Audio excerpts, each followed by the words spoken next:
Welcome to the Angler's Wisdom Podcast, supercharged by Amped Outdoors Lithium. Today, anglers fish longer. Today, anglers fish harder.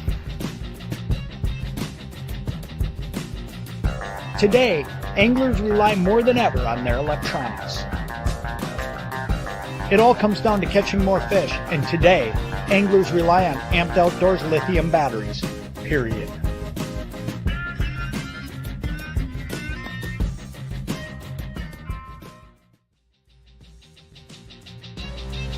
catch more fish, Learn tips, tricks, techniques, and secrets,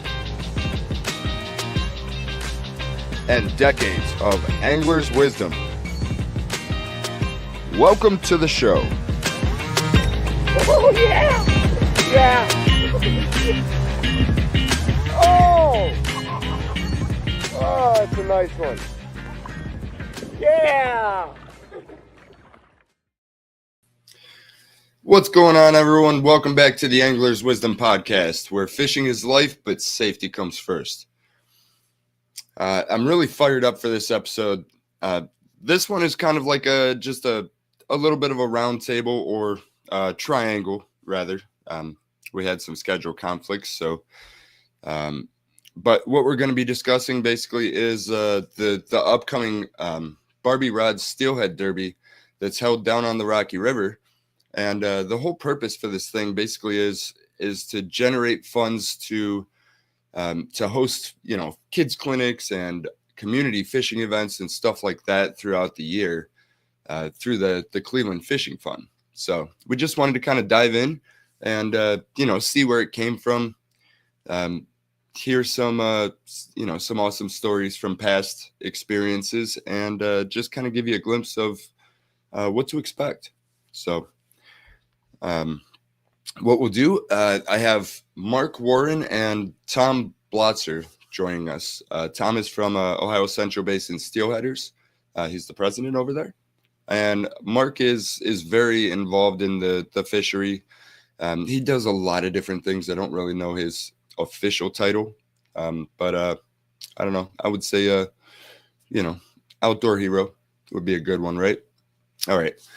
So let's go ahead and bring them on, and we'll dive right into it. How do you like that, Mark? I think Guggen's better, but, professional Guggen. No, I'm just kidding. Amateur Guggen. How you guys doing today? Good. How are you? Yep, Doing well. Real good. So before we get into it, why don't you guys just tell us a little bit about yourself, and especially you, Tom, just kind of tell people, about the Ohio Central Basin Steelheaders and, the opportunities they have. Okay. Yeah. My name's Tom Blotzer. I am the president of the Ohio Central Basin Steelheaders. I've actually been in the club for, since about 1990, which would be like, what would that be? That'd be like 36 years now. Time flies. But I joined the club in 1990. I was vice president for 18 years from 1998 to 2016. Now I've been president for 8 years from 2017 to present. And we have about 325 members. They're all avid steelheaders. I know both Chuck and Mark are members of the club. And there's a lot of, like I said, there's a lot of interest right now in steelheading. Our fishery is really doing well. Our club is primarily to protect and promote Great Lakes steelhead fishing. A big focus of our club is angler education, river conservation, and river access. We do a lot of work with the Ohio Division of Natural Resources. And like I said, they've really created a great steelhead fishery for us here. Yeah, and I want to add one thing real quick. Before we go to you, Mark, there's always at every event, there's always a speaker, so there's always somebody there willing to share some, real angler's wisdom through a professional presentation. And, the people in the crowd, they're just like you at all different levels. So Yep, I could talk a little bit about our events too, if you'd like, because I know we start out usually every season. We start out with the Steelhead Expo, which is in September. It's at the Rocky River Nature Center, which is a really nice event. We have seminars for like 8 hours. The whole the whole day we have seminars, and they cover all different types of techniques of fishing. We cover fly fishing, spin fishing, center pin fishing. So there's a lot of education there. We have vendors, many tackle vendors who were there to display the latest products in steelhead fishing, as well as gives attendees the ability to pick up and get stocked up for the upcoming year. And like Chuck was saying, we meet from September through April, and our meetings, except for the Christmas party, all have an educational speaker. And like I said, we try to cover all the different aspects of fishing. We also get very much involved at this time of the year in river cleanups. I mean, we're very conservation minded. We have a cleanup coming up in April on the Ashtabula. And then we also, after that, there's a Conneaut Creek cleanup. I think that's the 3rd of May. And we have a cleanup also on the Grand River. It's May 24th. And then the Rocky River cleanup this year, I believe, is the 7th. But we also have a grant program where we work with the Division of Wildlife to generate about $10,000 worth of money to support kids fishing. A lot of that does also go into the Cleveland Fishing Fund. But we help pay for the fish that are stocked for both the Wildest Lake and Ohio and Erie Canal kids fishing derbies in May, and also the family fishing frenzy in September at the Metroparks. We also contribute money to the Medina has a spring kids fishing day, which coincides with Earth Day. And then also with Lake County, we have a spring kids fishing derby, and then a fall family fishing derby that we contribute money to. So in each one of those, we're getting grants from the Division of Wildlife, as well as putting club money into it. So we're very much involved with trying to educate current anglers, as well as that next generation, get that next generation of fishermen interested. And could probably go on for quite a bit longer about all the different things we do, but that's probably enough. Yeah. If anyone has any questions about any of our programs or anything, certainly they could give me a message then. Yeah, and I'll definitely drop the links down below, as well as the cleanup events if you want to attend one of those. I firmly believe we should kind of be cleaning up a little bit every day, even if it's 1 or 2 pieces, right? But the cleanup events, it's a nice opportunity to get together with everybody and just kind of chip in and do your part, and be able to look at the place once you're done and see the beauty again. So I really appreciate what you guys do for the fishery and for the community, as well Chuck. As the future generation, because that's huge. The thing I've been trying to do, and I'm going to try to communicate that more to our members this year, is that when you go to the store and you come out with these plastic bags, stick a couple of those in your fishing vest, and while you're walking out, pick up a couple, 3, 4, 5 cans, or in the parking area, if it's somebody dumps stuff there, pick it up. The saying is, pack it in and pack it out, which is true.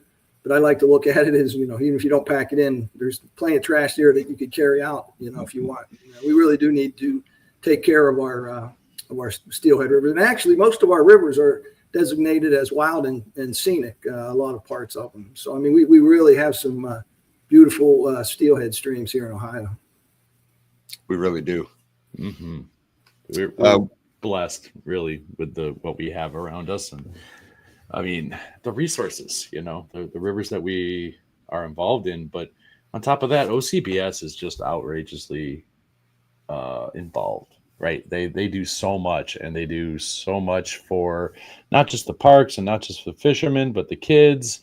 They're just everywhere in the fishing community, and they're just a great organization all around. Oh yeah, and even the stuff that most of us don't see. Like I know there was a situation where the people that were running the water gauges, they were pretty much done with what they were trying to do, which was collect data, right? And they didn't really understand how it fit into the angling side of things. So I know you guys were working with them and trying to help show them this whole different side of these gauges, because this is what the steelhead fishery is, a couple $1 million fishery, I believe, right?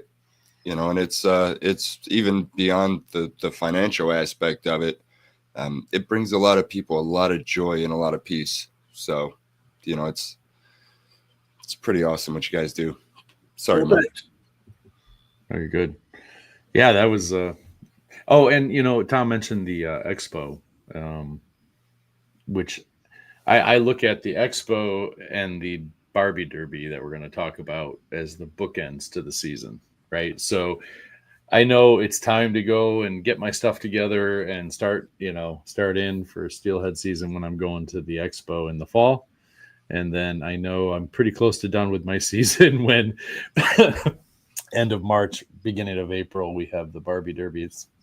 It's my social event and my bookends, for the steelhead season. Love it.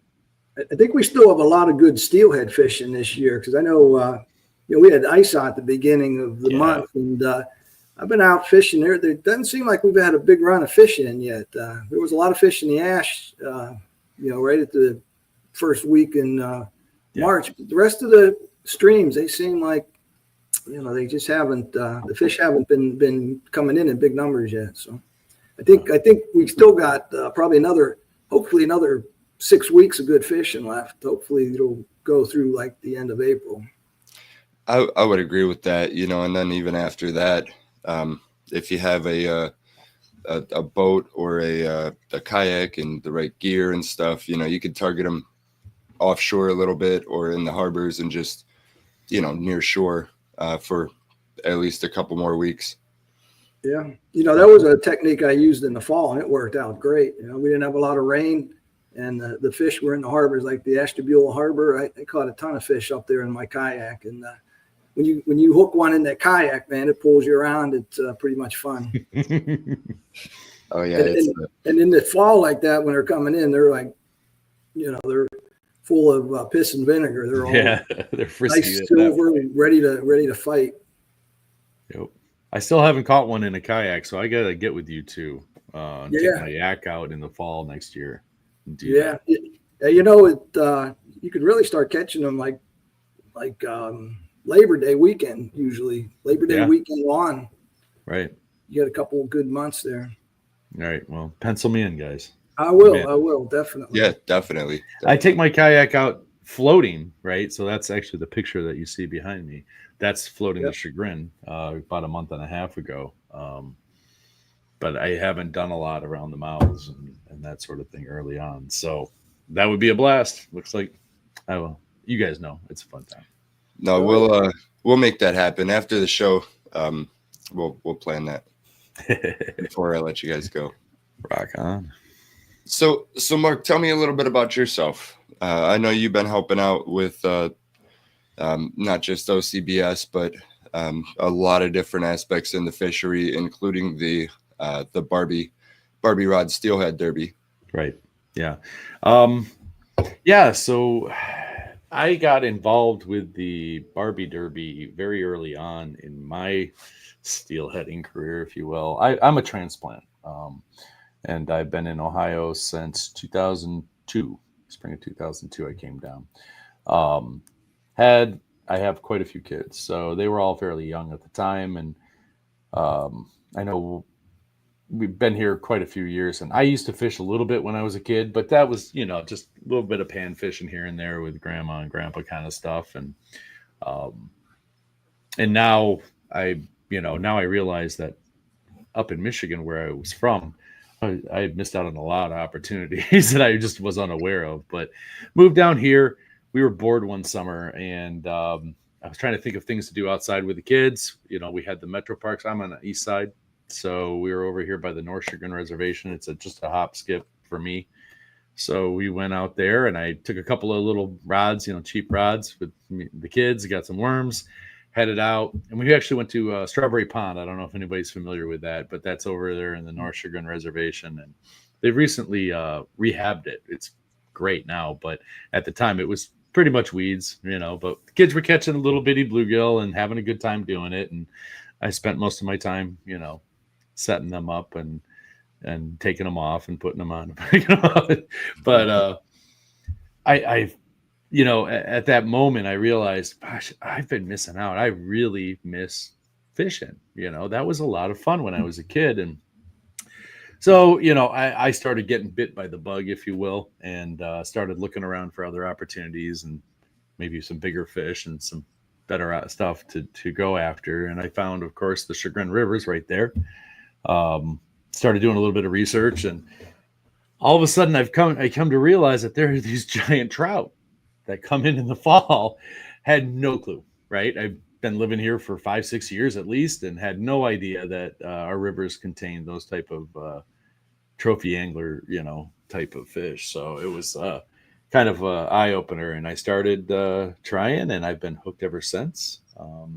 Now I can't get my kids to come out with me ever, but it's still a good time for me. So, but yeah, so like the second season, I think my full season of steelheading, I had only ever been on the Chagrin, but I had been reading reports, right, from Mike Dirklek, right, in the Metroparks. I've been reading his reports and trying to learn more and more all the time. So when I heard that he had been in a bad car accident, and there was going to be a fundraiser, somebody had announced it on one of the Facebook pages.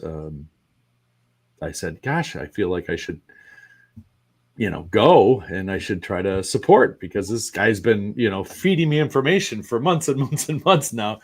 So I took my very first trip to the Rocky River. It was the first time I'd ever been there. It was for the very first Derby. And I actually took third place somehow, by some luck. I am not the best angler in the world. I won't pretend to be, but I've been doing it for a while, so I know stuff, but I wouldn't say I'm the best stick on the river. But yeah, caught it, landed third place somehow. Met a lot of really cool people. And as a matter of fact, one of my good friends, Bill Mantle, I didn't have a net with me, and he netted it for me on the river, because he just happened to be there, and he's that kind of guy. Mm-hmm. So he netted it for me, and we've been buddies ever since.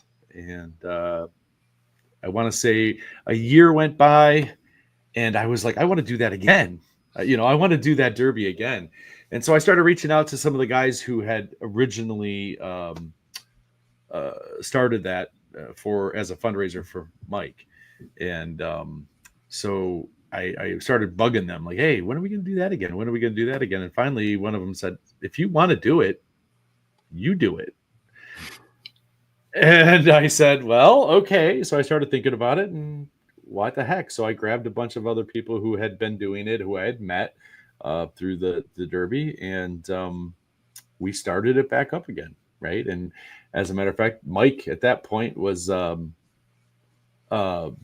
had recovered, and so he was able to come, and so we decided to just go ahead and do it as a fundraiser, right, as opposed to some sort of walleye fall brawl type of thing. We still wanted to do it as a fundraiser. We thought that was a good idea, and so we kept it that way, and we decided to donate the money to the fishing fund, to the Cleveland Metroparks Fishing Fund. And the rest is history. Now we are on year 10 coming up here at the end of the month.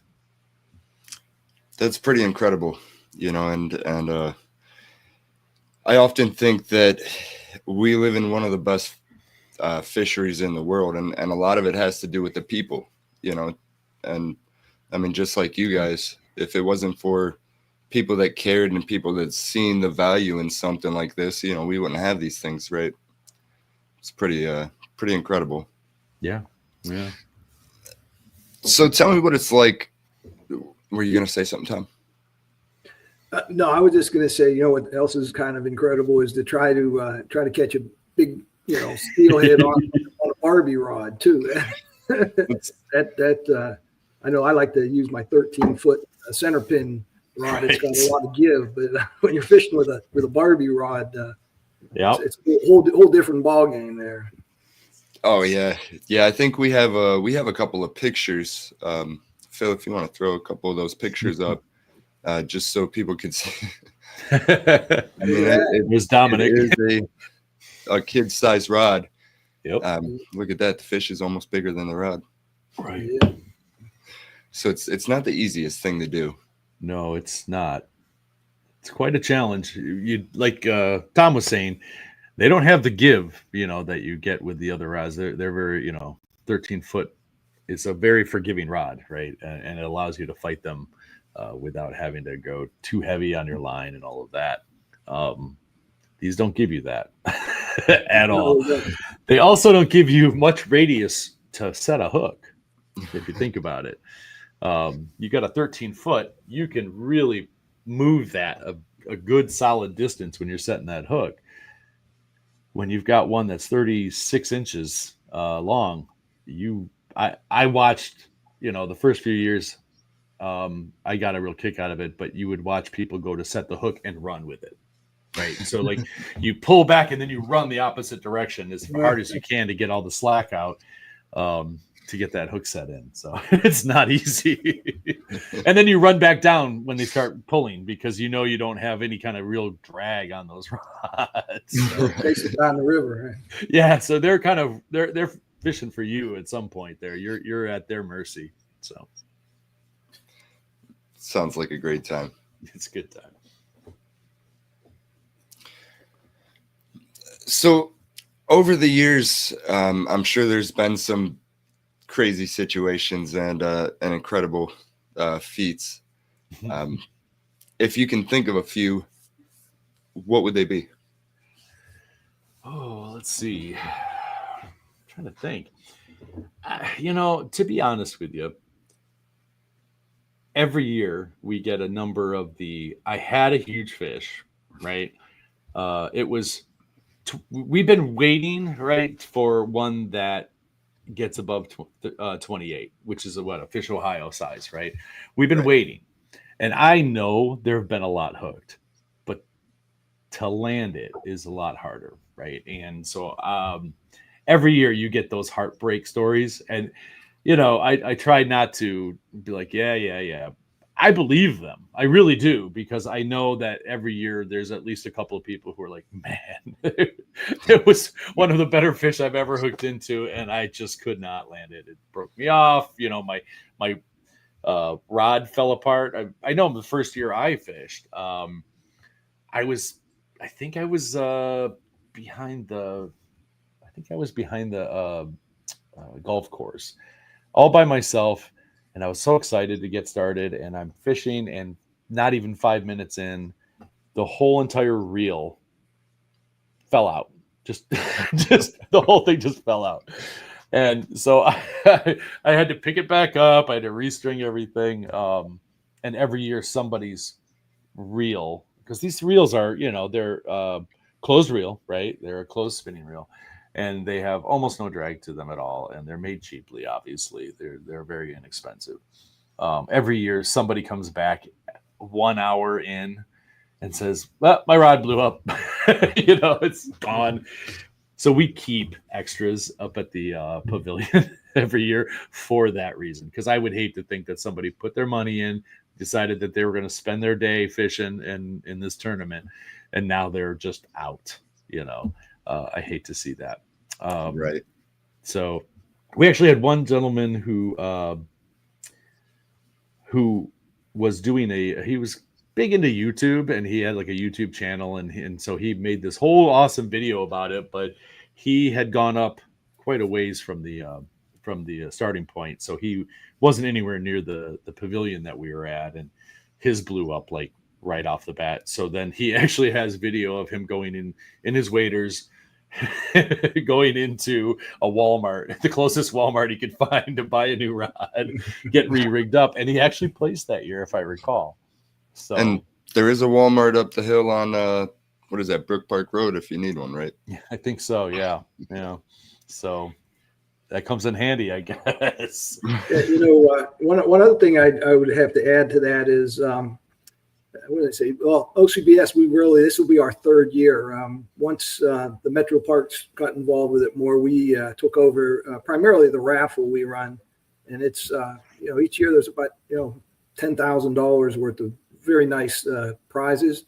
But the first year we were doing it, there was a storm that came through. It was almost like a tornado. It was a nice kind of warm, sunny day till about, I don't know, what was it? Probably about 1-2 o'clock. Just before lunch, right? Because we were trying to get lunch together. People were starting to come back, and we have all these envelopes on the tables, and next to all these prizes and everything. We're trying to keep everything organized.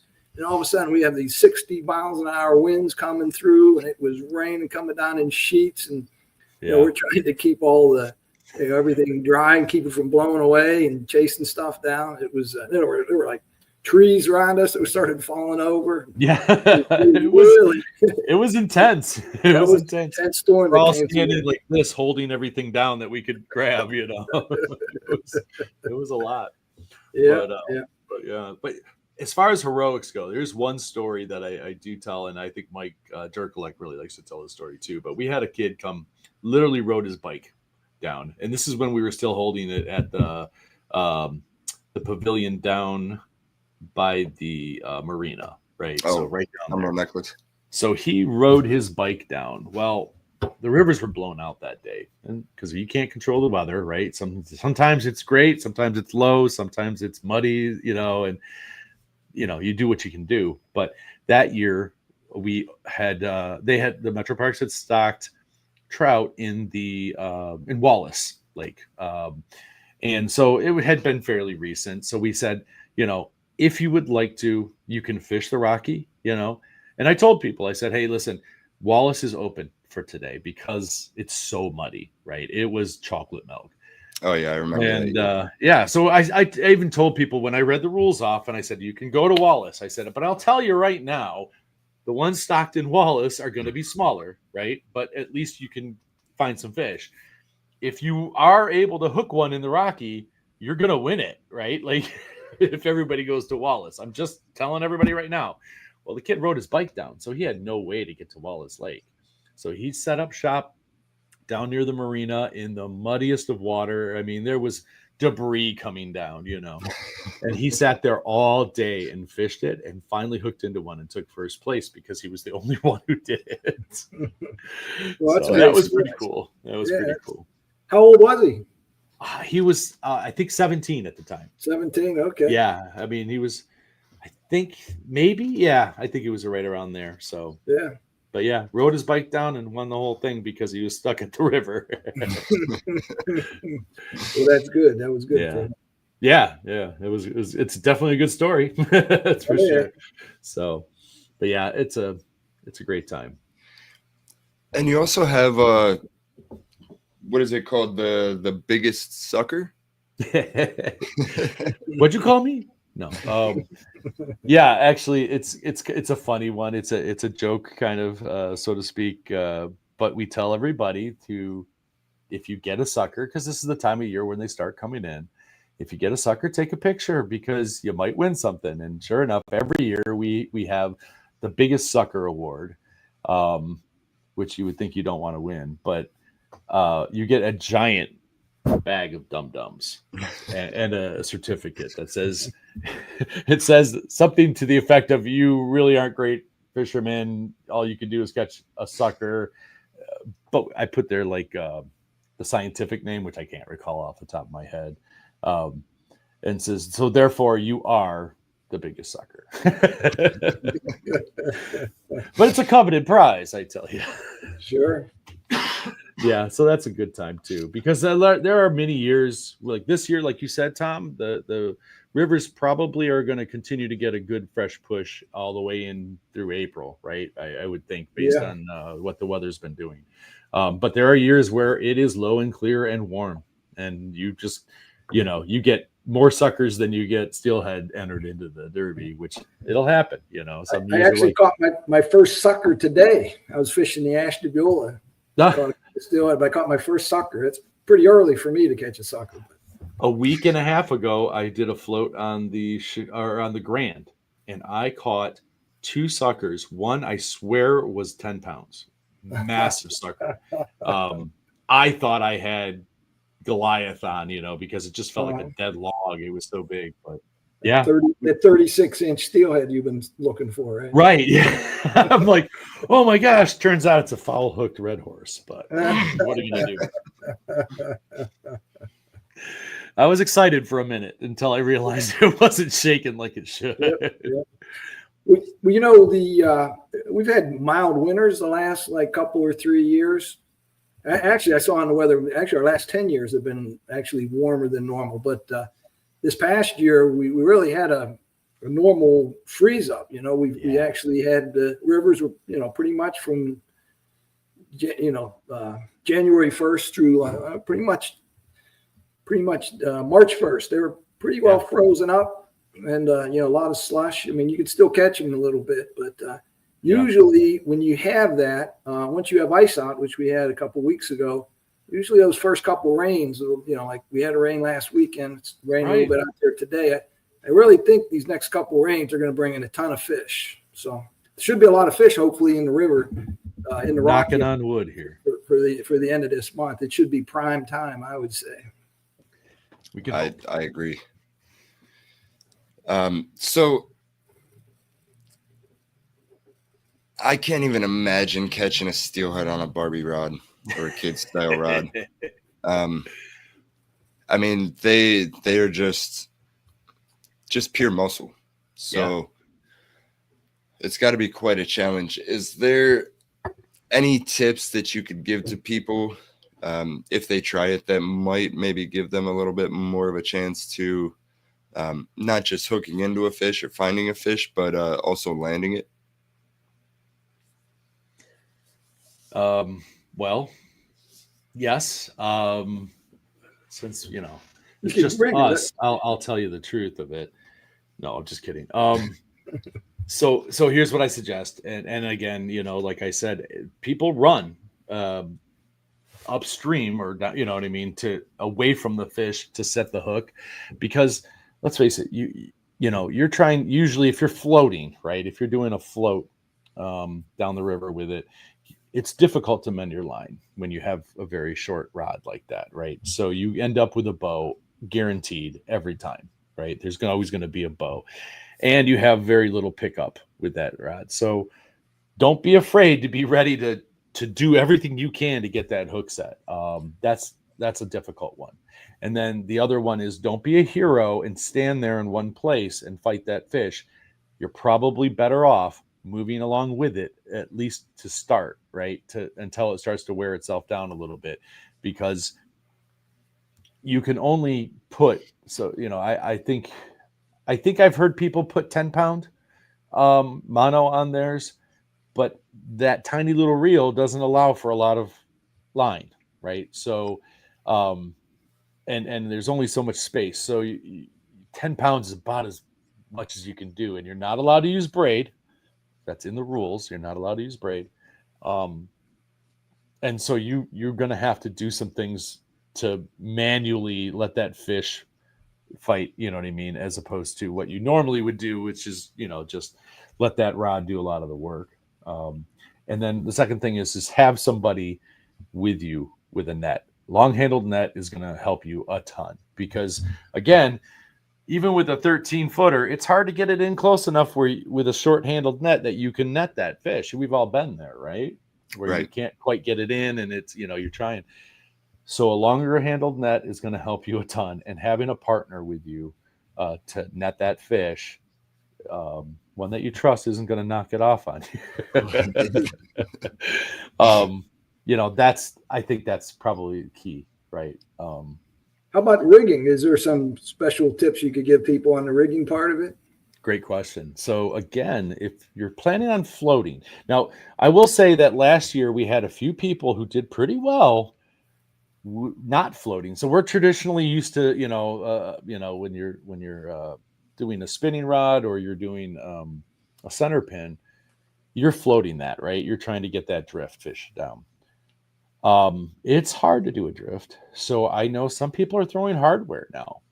And in the warmer weather, you are more likely to get some takers in that regard. As a matter of fact, I think it was Ken Stein placed last year, and he was throwing, I want to say it was rooster tails, but don't quote me on that. But he was throwing hardware with the Barbie rod, which I'm like, why didn't I think of that? I mean, the reality is you're going to keep a tighter line, right?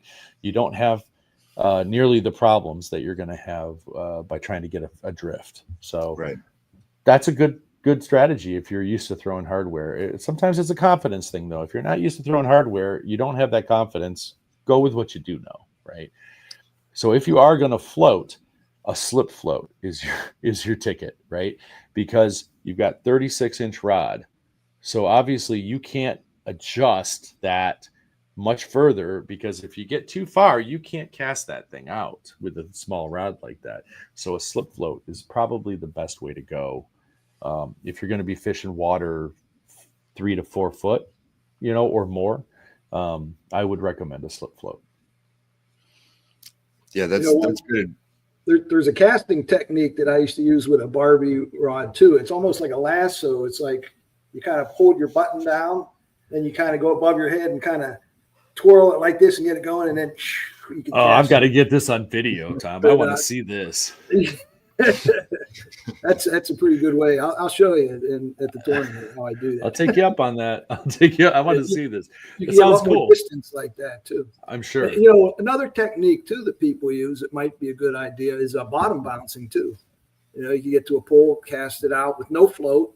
Yep. And just kind of like let your egg sac or whatever your bait is kind of just drift down through the pole. That's a pretty effective method too sometimes. Most definitely. But know where you are, because if it's snaggy, that's going to be more frustration than not. No, right. So, that's true. Yeah. You got to keep your line kind of tight and ticking along the bottom. You don't want to get snagged up there. Exactly. But you got to, if you're down where the fish are, that's the snaggy area too. So. Right. And one thing I was thinking while you guys were talking about presentations, you could probably even kind of almost back troll with it. If you could get above, like maybe on one of the dams, and just drop your line down into the current and just let that bait sit there and, work the current, just like the, out west, the salmon guys, when they run like the K15 quick fish with the skein wrapped on it. Are you suggesting that they swing flies? Is that what you're suggesting, Chuck? No. I mean, that's pretty similar to what you're talking about, right? You cast it out, let it come down, let it cut across, and then hold. And when it rises, that's when you get those bites. So what I'm talking about is like you're above the current. Yep. You're above the flow of the water, and you're just standing there. You let your bait out, maybe, I don't know, 15, 20 feet, wherever you want it. Mm-hmm. And probably going to want like a floating bait, maybe like a quick fish or something. Oh, yes. I get what you're saying now. You see what I mean? So all you're doing is just letting that thing out, and then the current is actually giving that thing action. Yep. Actually, I know somebody who does, who has a float boat who does a lot of that. He'll just hold at the top of currents and things and let those quick fish get down there to hold in that current. So yeah, that's assuming that you have the room to do that and you don't have a bunch of people down below you, right? So it does get pretty busy on the Rocky on a Saturday. Well, especially during the Derby. Yeah. We've got 150 guys out there with Barbie rods. That does add to the traffic. And you don't have to come down and fish either, right? You can come down and enjoy the raffle, or you guys do food, I believe, as well. Yeah. Actually, Tommy, you want to talk about the raffle and the way that runs?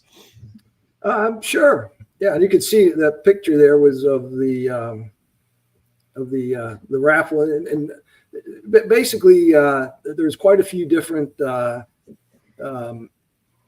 local tackle suppliers and local companies in general. Like there's prizes that are donated that aren't that aren't fishing related too. In some cases, like they might donate like oil changes or things like that. But all the prizes are organized. Like in this case, there were certain types of prizes that were kind of grouped together. I can see right there was that first one was for jigs and that. But we get all kinds of tackle, fishing rods, fishing reels, and like I said, usually it's about $10,000, $11,000 retail worth of prizes, and then we sell tickets. I believe it's $5 for $5, I think 15 for 10, and then you basically buy your tickets as many as you want. I know people are usually very generous. I'm usually very surprised at how much money people come down. They'll throw down a $50 bill and want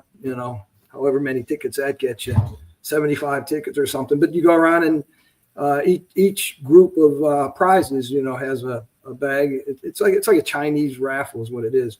Yeah. And you go through raffle. Yeah, go and put your tickets in whichever ones you want, and then at the end of the day, after everyone's eaten, we go and we go around and we pull the winners for it. And winners don't need to be. I don't believe they do need to be present, don't they? They well, if they're not going to be, they have to put their name on the. Put their names, yeah. But when you're buying 50, 60 tickets, man, be there, right? You're better off just sticking around. Right. Yeah, and there are people that do come that just come down to support the event and buy tickets for the raffle. There are some people that just come down and make a donation to the fishing fund too. Yeah, we have a gentleman that comes down every year and puts 100 in the pan just to support, which is awesome. Yep. It's amazing. Oh yeah, and the lunch too. There's people that come down just for the lunch too. That what do they charge for that, Mark? Is that $10? I can't recall if Mike said it was 15 this year or 10 because we put on a pretty nice lunch, honestly. Oh yeah, I think we have a picture of But it is included with your if you're entering the Derby, it's included in your fee, right? So yeah, we do brats, we do sausages, hot dogs, that sort of thing, and then we always have a ton of sides, a little bit of a dessert type of thing like a cookie, that sort of thing, chips, waters, all comes with what you're doing. So you work up an appetite out on the river, and then you come in and you get a nice hot meal, which is really welcome. And yeah, if you don't participate in the Derby or you don't, put your entry fee in, then I think don't quote me on it. It was either 10 or 15 for the lunch, but it all goes to the same place, right? It's your way of supporting and gives you an opportunity to sit down and talk to everybody and hang out. And that's really, the silver lining in all this is not just, supporting the community and getting out and trying to do something very challenging, like catch a steelhead on a kid's rod. Right. It's getting out and hanging out with your buddies and talking fishing and meeting new people that share the passion with you. You never know when you're going to meet your new best friend. So, like I said, Mike Turkolek, a good buddy of mine, Bill Mantle, a good buddy of mine. I've met so many friends through this, right? And then friends of their friends, and then I found OCBS, and now I get to meet Tom and everybody. I recommend it, just like I recommend the expo every year to go and meet anglers and meet like-minded people. I recommend the Barbie Rod for the same reason. It's a great camaraderie.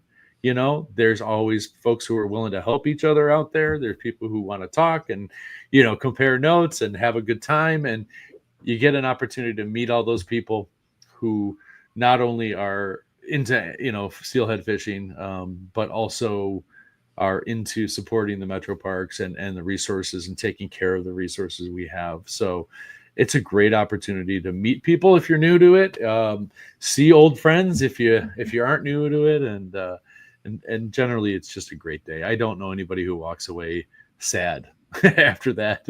We all walk away tired with no voice, but we all walk away happy. So, oh yeah, and all those people are willing to share share knowledge and kind of help you Yeah. figure things out.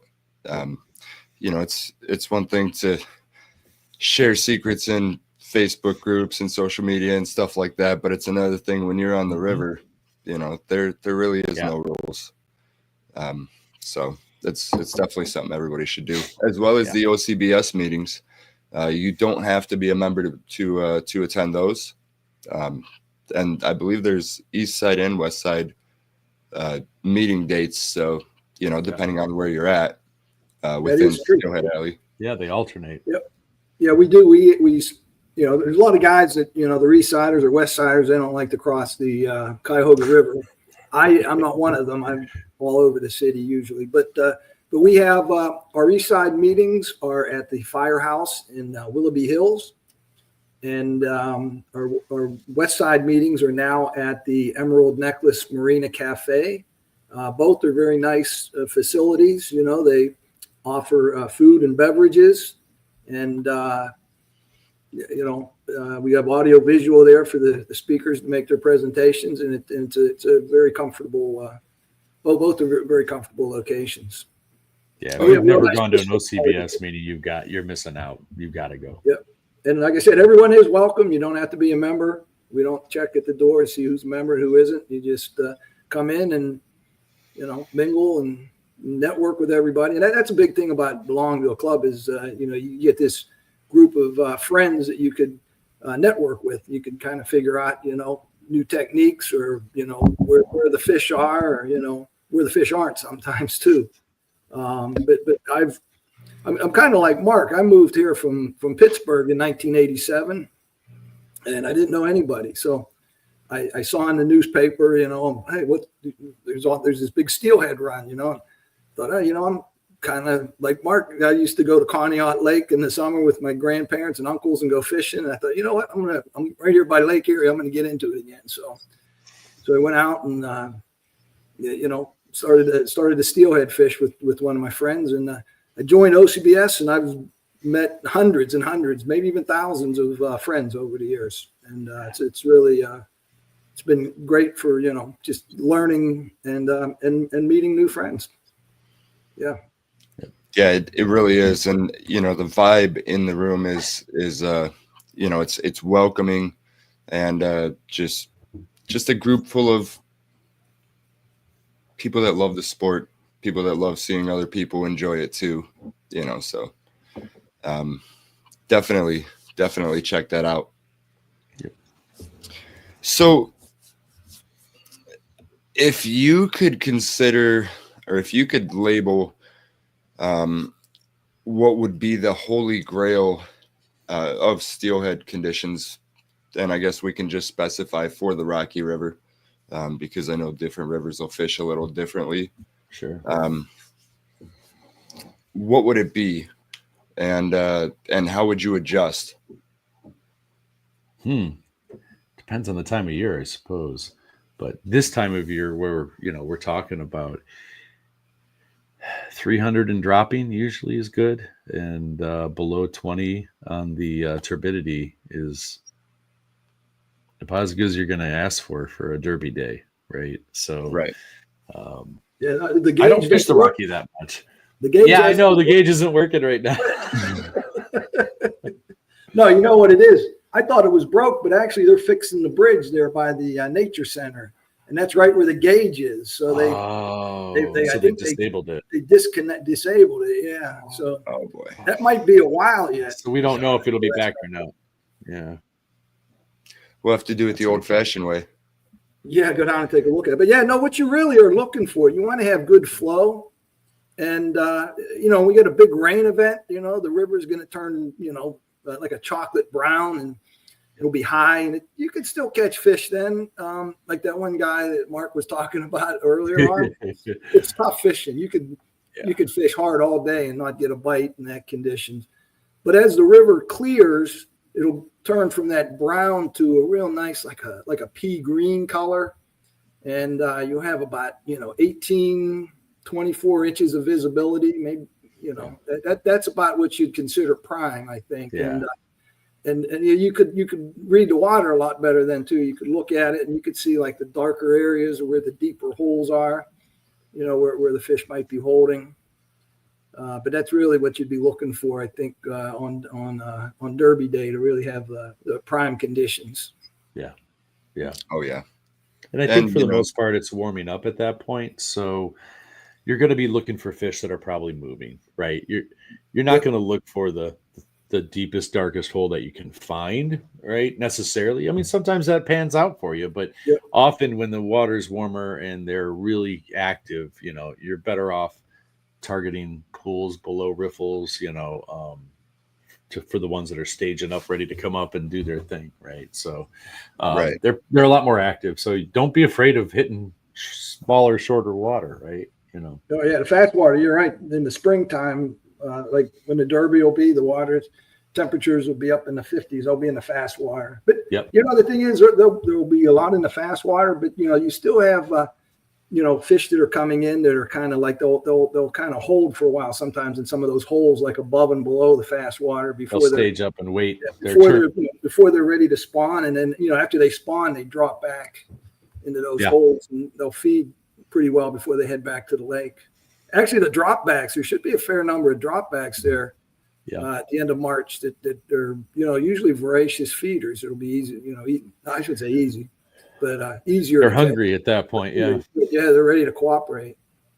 Right. If you give them a nice properly presented bait, they'll hit. They'll rarely hit. And, we didn't talk about it earlier too, but minnows is another good thing. If the water is kind of clear, minnows sometimes early in, or I should say not early, but later in the season, whenever you have dropbacks here in the pools, they go after the minnows pretty good. Yeah. Oh yeah. And you're always trying to kind of target that fast moving water, and you can identify that by just looking for the foam, right? I mean, most of the time you're going to see some kind of foam or some kind of bubbles that are being kind of created. That's going to kind of look for the bubble lines. Yeah, those current seams. Because they like to, it's not that they like faster water per se, it's that they like the oxygenated water, right? So if you see a bubble line coming off of riffle, right, they're much more likely to be there. Although you got to try both sides of it too, because sometimes they'll pull out of that current to take a break and take a rest with a little slower water, but they'll usually be found in places where you can get more oxygen. They can get more oxygen out of the water. And in that faster water too, they tend to sit behind rocks or in like depressions in front of rocks. Breaks. Things that break that current for them, so they don't have to work so hard to hold there. Yep, they could sit in that slacker water, and then they could slide into the current to feed, and then they go back behind the rock. Yep. A great place that I think everybody should go check out, and I believe their open house is coming up pretty soon, the Castalia State Fish Hatchery. I've been there. April. But that's where all our steelhead come from, and I believe it's 400,000 steelhead a year. But you can walk that river or Cold Creek, excuse me, and observe the steelhead in their natural environment.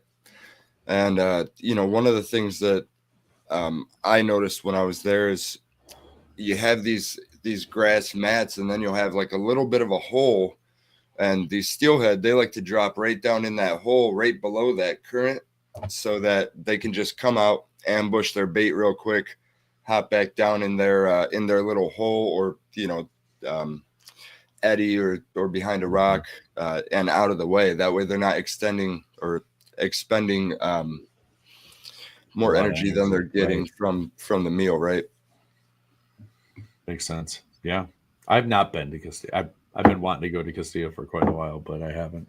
Oh, you're missing out. It's, it was kind of funny because I took Julia, I don't know, probably like 5 or 6 years ago, and we spent a lot of time along the river playing with the fish and feeding the fish. And all of a sudden there was a crab apple that fell out of the tree. And, here come these steelhead trying to hit the crab apple. Match the hatch, guys. It's crab apple season. Right.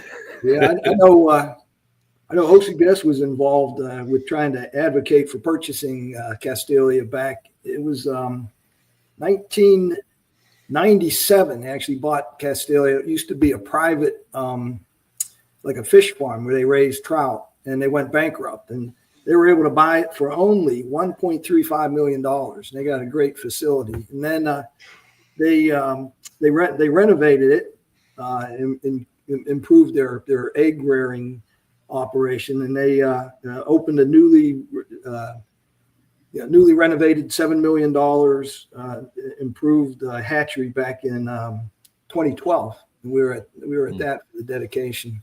But it is a beautiful facility, and it's really the foundation of our steelhead fishery. They're able to raise 500,000 smolts, which are steelhead that are 7-8 inches longer. The longer they raise the fish when they stock them, the better they have as be able to survive as adults out in the lake, or survive to become adults, I should say. Yeah. And that hatchery is really prime. And really between Ohio and Pennsylvania, we put usually about 1.5 million, historically 1.5 million steelhead in Lake Erie every year. Most of the other states don't really stock a whole lot. Michigan and New York put a few fish in. They probably total 300,000 or 400,000. But they don't focus on Erie much. That Castalia is really a great hatchery, and one of the best things about it is that blue hole where they have that cold water source. Ohio doesn't have a whole lot of cold water sources, and that's really one of the best ones. Yeah. And that open house, if you want to go check it out, and I think on all the weekends they open it up so you can walk the Cold Creek. You can't fish there though. Don't try. You will. Well, they have a lottery for that. They have that lottery, but aside from the lottery, I mean, it's not like you're gonna, No. And don't go trying to fish Cold Creek. You could practically walk across the Cold Creek on the Steelhead's back. But if it's something that you guys want to check out, Saturday, April 12th from 10 a.m. to 2 p.m. is the open house for the Castalia State Fish Hatchery. Okay. And, that's the opportunity to get inside the buildings, to see some of the eggs and the whole process along the way. It's really cool. I went to it a couple years back, and it's just so cool to see the process and see the raceways and all the different stages of the steelhead. Right. Yeah, I would think in April too they should be starting to get eggs from Michigan. They get the little Manistee eggs, so they should be getting eyed eggs, and from there also they get eggs from Wisconsin. But they should be all the raceways should be loaded up with 7-8 inch smolts ready to be taken out and stocked. Usually they stock last week of April, first week of May. So that would be a good time to visit for sure. Yeah. Yeah, and they even have little cameras down in the raceways, so you can get like an underwater view of the fish swimming by. I've never seen that when I was there. That's cool. Yeah, and doesn't cost anything to go, so it's even better. Inexpensive family trip. Take the kids; they'll have an absolute blast. Yeah, and you'll probably learn some stuff about steelhead and. This incredible fishery we have. For sure. So in what other ways do programs like this, like the Barbie Rod Steelhead Derby, support fish populations, and how do they have an impact on the community? Yeah, so just like OCBS donates, and by the way, everybody can do this, right? I actually have a donation taken out every month, right? That is earmarked and goes to the Cleveland Metroparks Fishing Fund. So anybody can donate to it, but this fundraiser specifically goes there. And just like Tom said, with the money that OCBS also contributes, and they do more than just contribute money, because they contribute time and they contribute rods and they do all sorts of cool stuff for the kids programs. But that money is generally used from the Cleveland Metroparks for fish stockings, right? So they stock a lot of the local lakes with catfish and trout, and I'm trying to think what else. I think they do some bass, and depending on where they're at. So they do a lot of stockings, which really helps make fishing accessible, not just for kids, but for people who, are just looking for a little bit of recreation time to go out and get a line wet. Right. So, Right. so they do that. They use that money for stocking. They use it in conjunction with grants and things that like OCBS helps with grants too. They use that money in conjunction with that for restoration, stream restoration stuff. So trying to keep the ecology clean and preserved, right? So that our future generations can continue to get out there and fish. And then there's also like the kids derbies and that sort of thing that the Metroparks and other parks run. The Cleveland Metroparks is great with that. They have a couple of different family fishing derbies and kids derbies throughout the year, and they have other events where underprivileged kids come in and they work with different agencies to teach them a little bit about the outdoors and get them an opportunity to do some things that they don't normally get to do, and like get out and fish, right? So it does really help with the promotion of outdoorsmen, future outdoorsmen. It helps with the opportunities that we all get, and we're all very lucky to have the opportunities in general that we do with the Metroparks. And so all of that contributes to just Cleveland value of life. Like I said, the Metroparks, Cleveland Metroparks, I don't know if anybody is aware of this, but they've actually, in the last 10 years, they've won at least 2 or 3 times now the country's top park system in the country. Right. And I don't think everybody realizes how fortunate we are, right? Especially for people who are not transplants like myself and Tom. Coming from Michigan, if you wanted to go take a hike in the woods, you had to go up north. Everybody went up north, but it's because everybody had a cottage or somebody had some private property. There isn't a lot. I mean, there's state parks, right? But the opportunities we have here are just immense. And whether it's fishing or whether it's something else. So it all goes to that. And I'm glad that we've actually raised over the last, like I said, 10 years now, we've raised over $62,000 for the Metroparks in the last 9 years. And that all goes to the fishing fund, right? So that just helps continue to do what we love to do and preserve that. That's changed a lot of lives. I can't even imagine how many people, maybe were just first time exposed into fishing, or they attended an event, and maybe woke up cold sweats like we do because we haven't been fishing for a couple hours, Been jonesing, yeah, right. But you're right. It's a paradise, what we have here. Not just Lake Erie, not the Cleveland Metroparks, but also the people within it, yeah, it's fair point. It's really, really cool. So if you're listening from afar, definitely make it a point to come and visit Rocky River Reservation. What is that? Is it 600 acres?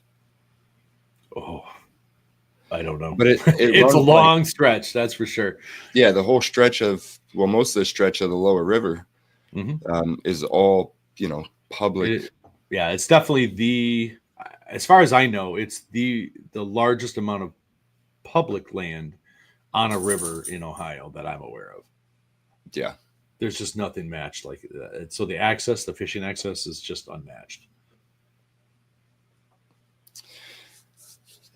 So we're a little bit over an hour in. So did we have, I can't turn my neck. I did something in my neck. We don't have any questions on the Angler's Wisdom lamp over there. So what we'll do, is there anything else that you guys wanted to talk about before we jumped off? I was just going to say, if you want to know more information or if you're interested in coming, you can go to the Metroparks. Was it the fishing report that Mike does? He has links to the rules. He has links to all the information about the Derby. I also am one of the 3 administrators on the Ohio Steelhead page.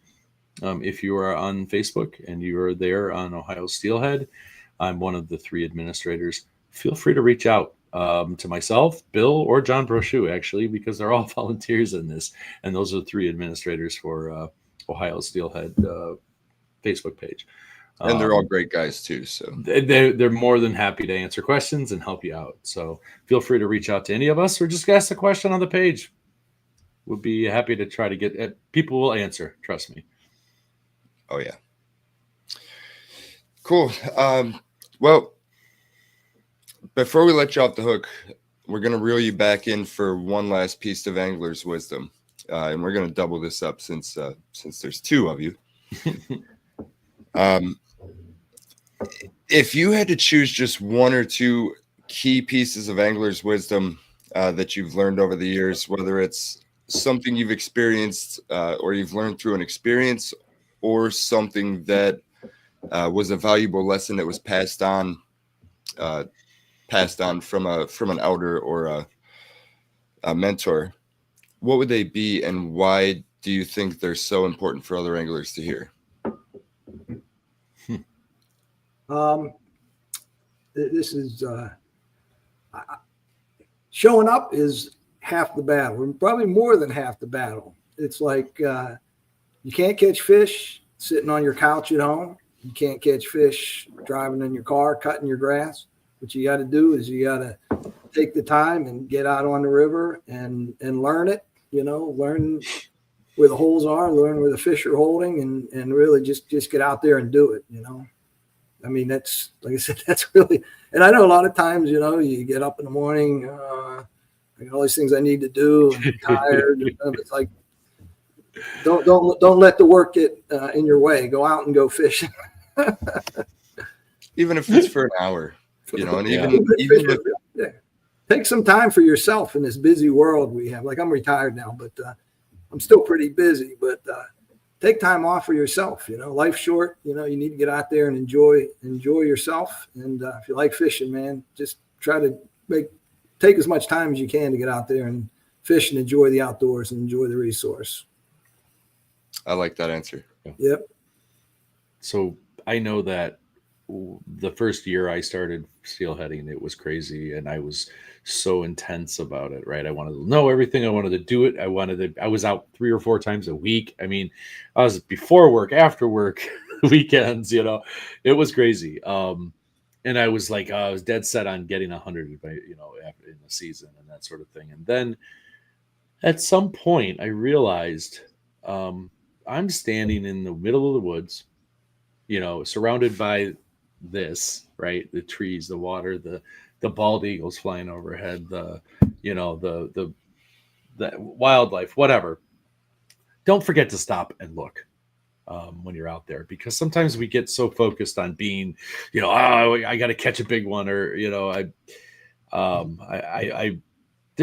we put pressure on ourselves, I think, sometimes, and it can ruin yourself on a hobby, right? If you're feeling like you have to be the best, or you've failed, and you don't take time to stop and look at what's around you and enjoy that and breathe in the smells and stop and eat a sandwich because you've been at it for 6 hours, and just really take it in, because when you're older, you're not going to remember that 30 fish that you had that weekend or whatever, but you are going to remember when the bald eagle's flying overhead, or that beaver decided to swim past you and you and your buddy had a cold one, in the parking lot after, or whatever it might be. Take some time, enjoy it. It's a hobby. It's not a job. Some people get so intense and so serious about it. You got to take your time and enjoy it. Yeah, I agree, because if you do it enough, you really realize, it's much more than the fish. It's nature, it's the lessons, it's the experiences, and like the feelings. there's certain energies and certain messages that come from, like you said, if you look up and there's a bald eagle flying over you, well, usually, at least in my experience, it always happens on one of my worst days, something like that, where I'm having a bad day and it's like, hey, I feel better, Some of the best sunsets are the days you get skunked. Yeah. Well, and not just that, you always leave the water with more wisdom and more knowledge than you came with on those days, because you're trying to decipher it and you're trying to figure out, like, what did I do wrong? What was different? And, we probably often don't realize that knowledge till later, but, it's all very important. And, if we just went out and caught fish, like, easily every day, it would be boring and we wouldn't be talking about it. We'd be looking for something that'd challenge us. Yep, no, I agree. Yep, for sure. I know it's unbelievable the beauty of the nature around our rivers out there. Oh yeah, and the cool thing too is it changes so much by the season. The fall you're out there, you got all the leaves changing. The winter you have solitude, ice, it's cold, it's just different. And then you got the warmth of the spring, you got the buds coming out on the trees. You see all the wildlife and their different aspects. I know in the fall you'll see, like I know a lot of times I'll be fishing. You'll see, a couple big bucks chasing does across the river, and I mean just all kinds of neat stuff. That I agree. That's a blessing for sure. Oh yeah. Well, we'll go ahead and leave you guys with that. I'll make sure to get all the links to the Barbie Rod Steelhead Derby, the rules and all that stuff in the description, as well as the comments. That way you can easily find it. Like Mark said, if you have any questions, reach out to any one of us or anybody in the Ohio Central Basin Steelheaders Association, the Ohio Steelheaders Facebook group, or even, Michael Durkalek's always around to answer questions as well. But if you've been here before, definitely make it a point, drop it on the schedule to get over there and just enjoy yourself, and if you've never experienced the area, you've never steelhead fished, or you've never done anything like that, it's an opportunity to try something new, meet some new people, and then maybe fall in love with a new area. So yeah. All right, guys. Awesome. Well, thanks for having us. Absolutely. And just after we end, just hold on, like, don't jump off yet. But next Thursday, 8 p.m. Eastern Standard Time, I have a really cool episode for you. It's been in the works for a little bit, but it's something that I really wanted to do, and that is a roundtable episode with the members of the USA Youth Bass Team. They had just gotten back from Zimbabwe a few months ago. It wasn't that long ago.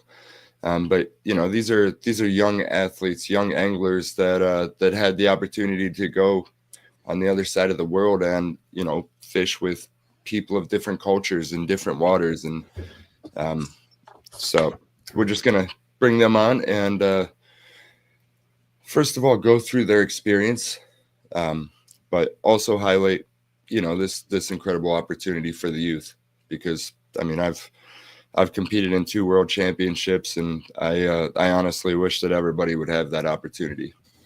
So, all right, guys, we'll see you next Thursday on the Angler's Wisdom Podcast.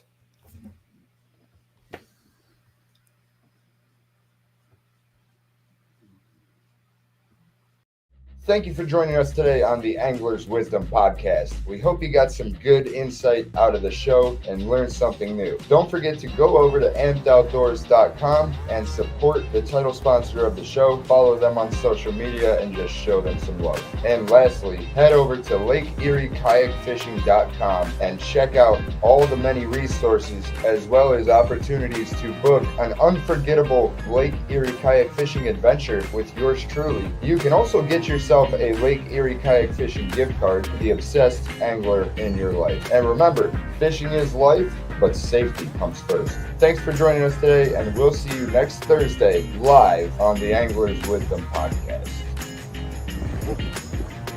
Oh, yeah! Yeah! Oh! Oh, it's a nice one.